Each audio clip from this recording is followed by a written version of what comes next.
Warriors insider Anthony Slater had a bold prediction at The Athletic where he said that Golden State will be making a significant trade in the middle of the 2024-25 NBA season. Now, what does this significant trade mean for Golden State? What does that look like? We'll dive into all that on today's show. But before we do, does Golden State even need to make a trade? That's what I want to know from you guys in Dub Nation. Let me know down in the comments. Do you think the Warriors need to make a trade to improve this roster? Type Y for yes, type N for no, and we'll get started with today's show.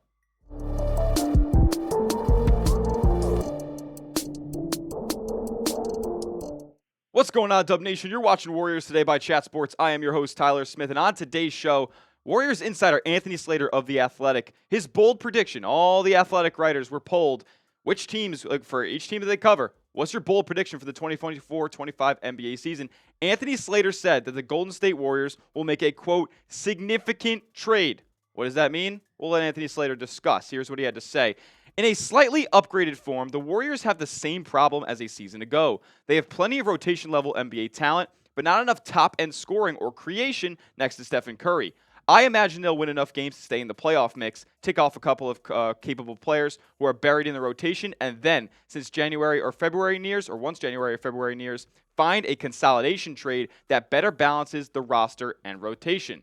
So a little bit of confusing verbiage there from Anthony Slater. Is it a significant trade? Is it a consolidation trade to kind of weigh out all the fluff and kind of put some more bodies in the front court potentially, weed out some of the wing and guard depth that you have? Or is it both? Is this a scenario where you're sending out a ton of talent to kind of bring in maybe a big star and consolidate your roster just a little bit more? That's the question I'm asking here.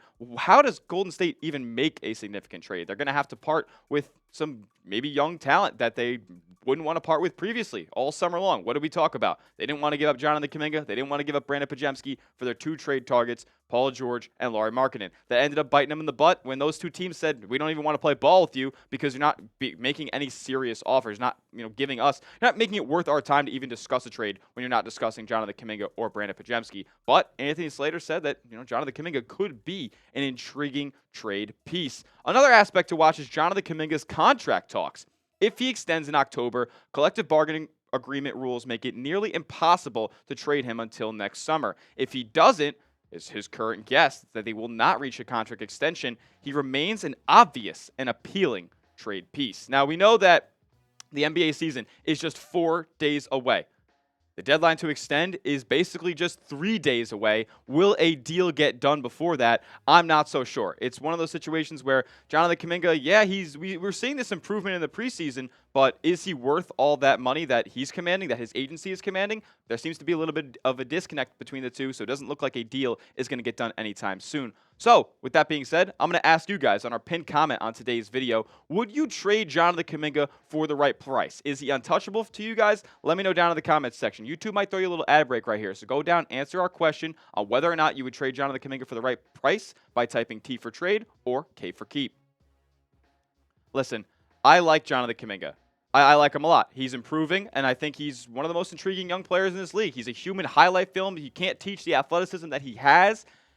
But he's not untouchable, right? Like, let's be honest here. There's concerns with the coaching staff and whether or not he can play a position at small forward. Many believe that he's a power forward in the Warriors clubhouse. Jonathan Kuminga believes he's a small forward. Last season, that was the reason why they have this disconnect. He did improve in the scoring department. Got up to 16 points per game, got up to 5 boards. He's never been an elite rebounder, but he's got to improve in that regard if he wants to remain a key piece of the Warriors moving forward. Decent job in the field goal department as well. He shoots super efficient level shots, gets to the rim a ton, doesn't take a ton of shots from beyond the arc, and that's really why Steve Kerr does not want to play him at the small forward, is because he hasn't been able to knock down a consistent three-pointer so far in his NBA career. Good per 36 numbers last year at 21 years old, but they are going to need to improve if Jonathan Kuminga wants to be a focal point for the Golden State Warriors. And he has improved, right? We've seen in the preseason so far that especially in the three-point shooting department, Jonathan Kuminga has been knocked down. 43%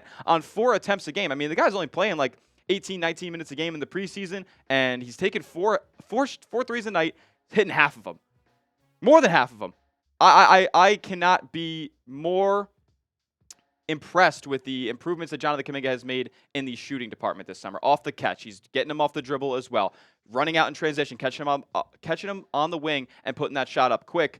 Jonathan Kuminga is definitely going to be an intriguing trade piece for people who are looking for somebody who can build their franchise around, or a complementary piece to somebody that they're building their franchise around. So Golden State might be incentivized to make a deal for him if the right star comes along in return. Now, the issue is that Jonathan Kuminga does not make a lot of money this year. He makes $7.5 million. You're not going to be able to trade for a star if you're only sending out $7.5 million in return, especially with the cap situation that Golden State has right now. They can't even take more money back than they would be sending out in a trade. So they'd have to make some magic happen. As far as the Warriors trade assets go, here's what you got. I mean, you also have Moses Moody as well, but with him only making about $4 million this year, and with the performances that we've seen from him in the preseason so far, I find it highly unlikely that they trade Moses Moody at this point. Looks like they're actually going to potentially make a contract extension happen before that October 21st deadline on Moody's end. Jonathan Kuminga might go with that one. But Andrew Wiggins is the big trade piece that you might have to move alongside Jonathan Kuminga in any deal here. Just for the fact that he makes $26 million, that big chunk of salary is going to move mountains when you're trying to make a trade happen. Plus, 2 tradable contracts right here as well, and Gary Payton II and Kevon Looney, 2 expirings as well. So those come off the books after this season. Then you have 2 tradable first-round picks, a couple of second-rounders, and you can always finagle in some pick swaps there as well. And my take on this whole scenario with trading Jonathan Kuminga away, because that's the only way, in my opinion, that you make a significant trade is if you trade a guy like Jonathan Kuminga or Brandon Podziemski. I think Kuminga's value across the league is a little bit higher, and I think the Golden State Warriors know that as well. They can't see him as untouchable if the right offer comes around. If a star comes around and they're willing to send him to Golden State and say, hey, Jonathan Kuminga's a deal breaker, Golden State is not going to say no to that deal, in my opinion. They have in the past, but I think that they might learn from their mistakes and try to make a deal happen down the line. And, guys, they have a disconnect on this position. The coaching staff doesn't believe that Jonathan Kuminga is the position that he believes he is, so they can't be all in on the fact that this is a cornerstone piece. Maybe I'm wrong. Maybe they think that he is, but the way that the coaching staff talks about him versus how Jonathan Kuminga talks about his own game, it's a little bit of a disconnect there. I think Golden State's front office might facilitate a trade if the right one comes along. And that's what we're going to talk about on the next part of today's show. A trade could come along that could be worth giving up Jonathan Kuminga, and it could involve a player that we've talked about before. It could involve a player that could move mountains and potentially push Golden State into championship contention. We'll talk about that in a second. But before we do, I got to give a huge shout out to today's sponsor, PrizePicks. PrizePicks is America's #1 daily fantasy sports app with over 10 million active members. And we're giving you guys a sweet, sweet deal. If you sign up with our promo code CLNS, they'll give you $50 instantly when you play a $5 entry. And how do you play these entries? You just pick 2 to 6 player stat projections and just pick more or less. Think about it, just like this on your screen. Basketball season's coming up. They have season-long projections as well as opening night projections out right now. And they're giving you a free square. Look at this deal right here with Anthony Edwards. 0.5 points. You think he's not going to get 1 bucket against the Lakers on opening night?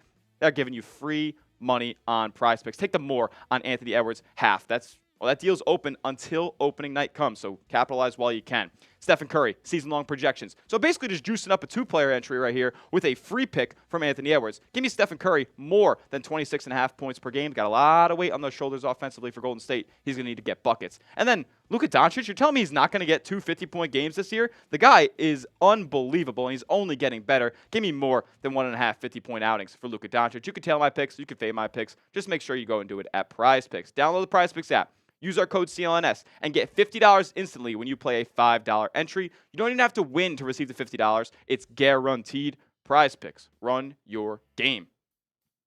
You might have seen him on the thumbnail. I know I may have spoiled it a little early, and we've talked about him in the past, but trading for Jimmy Butler. As far as the stars that may become available, because I wouldn't say Jimmy Butler is available right now. They don't have him out on the trade block. There's nothing crazy going on right now with the Miami Heat. The season hasn't even started yet. We'll have to wait until the Heat, maybe look not as good as originally thought, and Pat Riley wants to end up moving on from Jimmy Butler, as he does only have a player option left in his Miami Heat contract after this season. And what we know about Mike Dunleavy is his quote said, "We're as impatient as a team can be given our timeline." With Stephen Curry and Draymond Green in the final years of their careers, Golden State has to be impatient. They owe them the opportunity to chase after a 5th championship ring. So with that being said, would Jimmy Butler be the guy? Golden State reportedly made calls on him over the summer, according to Sam Amick. So is this possibly is this possible? I'm not so sure, but we're going to discuss it on today's show. Bleacher Report recently listed him as the top trade target for Golden State. And listen, I'm not going to put too much stock into Bleacher Report's trade targets for your teams, but there's rumblings out there. We keep hearing about Jimmy Butler and the Golden State Warriors, how Golden State's interested. I'm sure Jimmy would be interested in playing with Stephen Curry as well. And with the Miami Heat's current situation, they feel like they're on more of a Bam Adebayo timeline than a Jimmy Butler timeline. You think about what they did this summer. They didn't do anything. And that's not really a move, or that's not really action that you take when you have a guy like Jimmy Butler who's closer to 35 than he is to 28. And it's one of those guys where he doesn't have much time left on the team. He wants a big-time extension, but Pat Riley's not really willing to pay him that max money. But he also said they're not trading him. So it's a very confusing situation in Miami. We'll see what happens when the season starts, whether or not they start slow and end up wanting to trade Jimmy Butler to Golden State. Because if they did, this would be amazing. I mean, the stats don't even talk about, they don't even say how impactful Jimmy Butler is as a basketball player. As far as a leader goes, he's one of the best in the NBA. And, you're getting 22 a game a night from him. And that's fine. Like, you're not asking Jimmy Butler to go out there and put up 30 points a game, light it up from three-point range on a nightly basis. He was really good last year, but keep in mind that's on very low volume, that 41.4% three-point percentage. What we're really getting Jimmy Butler for is that championship push. And what we know about Jimmy Butler since he's been a part of the Miami Heat is that he turns to a new level once the postseason hits. Now, the stats don't necessarily suggest that. I mean, their marginal increases in the points per game, rebounds, and assist department even stays the same.